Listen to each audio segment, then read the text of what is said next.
This is the fictional mindbender, Stinkmeaner and the Hateocracy.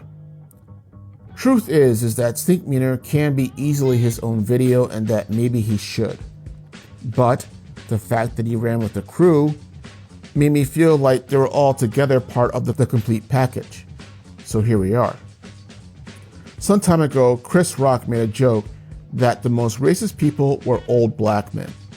And while he does refer to them as kissing white people's asses and then talking shit behind their back, they were still at core the worst people. And Stinkmeaner and the Hateocracy are not only the living embodiment of this concept, but the living embodiment of this concept dialed up to 20.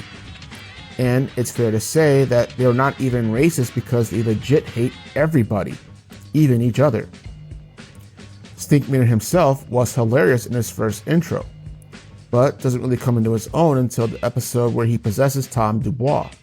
Not only do his fighting skills get turned up to beyond demon level, but he's also sent back to Earth to cause chaos with the Freemans after he was killed by them, turns Tom Dubois through his own repressed rage into a badass zero fucks motherfucker, and then screws his wife while possessing his body. And all that before he actually engages the Freemans in what I think is the most epic fight of the entire Boondocks series. And that fight is easily in my top 5 greatest of all time. Now, what makes Stinkmeaner different from Uncle Ruckus in Hate is that while Ruckus is in complete denial about what he is and therefore hates black people, Stinkmeaner completely owns it, jumps in a Mustang, and then rides it all the way to hell. Literally. What separates Stinkmeaner from Granddad is that while the other Freeman is also selfish and to a large degree feels that he is entitled to his privilege because of his age and experience, Stinkmeaner doesn't give a fuck about privilege. He's gonna do it anyway because he can. That's it. Even the clone of Stinkmeaner that Granddad kills later, despite the fact that he can't really fight, didn't care and was still popping his shit right up to the very end. What makes this fascinating to me is that this kind of behavior is normally associated with a fatalistic, nihilistic, or suicidal outlook. That some bad shit had gone down in their past and that's why they are who they are now. Not Stinkmeaner. He's that way because he wants to be and has always wanted to be. And he doesn't give a fuck if you're 40 years younger or feel that you're entitled or whatever your race or status is. If he sees you, he's going to fuck with you on sight. And in a fucked up way, that's almost admirable. And his posse follows suit with this in a similar vein, but with slight differences. Like their leader, they too hate everyone and will fuck with everyone when and how they feel like it, no matter who they are. If anything, Stinkmeaner probably became their leader after establishing that he was the most hateful out of all of them, and probably beat all of their asses into submission to do it. And that's a fight I would have loved to see. However, they differ in that after Stinkmeaner dies, they actually become more strategic.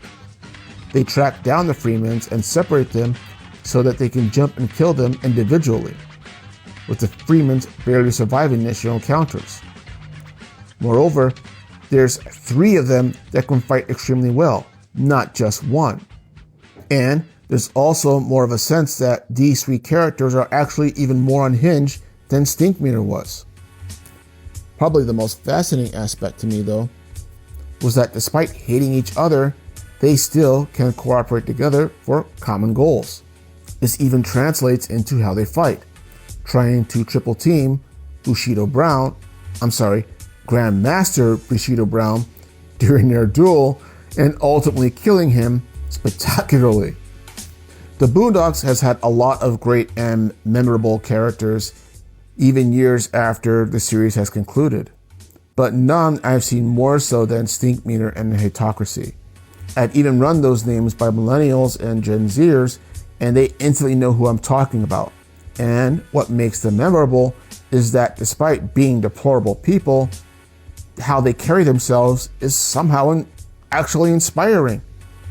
Sure, there are other confident characters on the show, but what makes this group unique is that by all social standards of the times and now, They have no right to be. They're old. They're boomers, way past their prime. They should be like granddad, living in some big house or retirement home, remembering the good old days.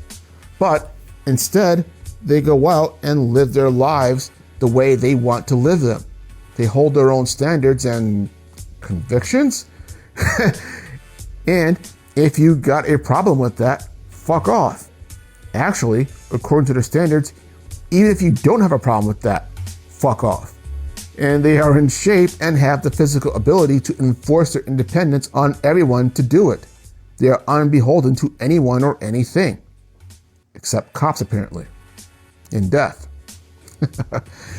They are, despite their age, everything that most people of all ages, generations, races, and whatever you want to be. But they're often afraid to because of the social consequences or fear of embarrassment or humiliation that can come with that.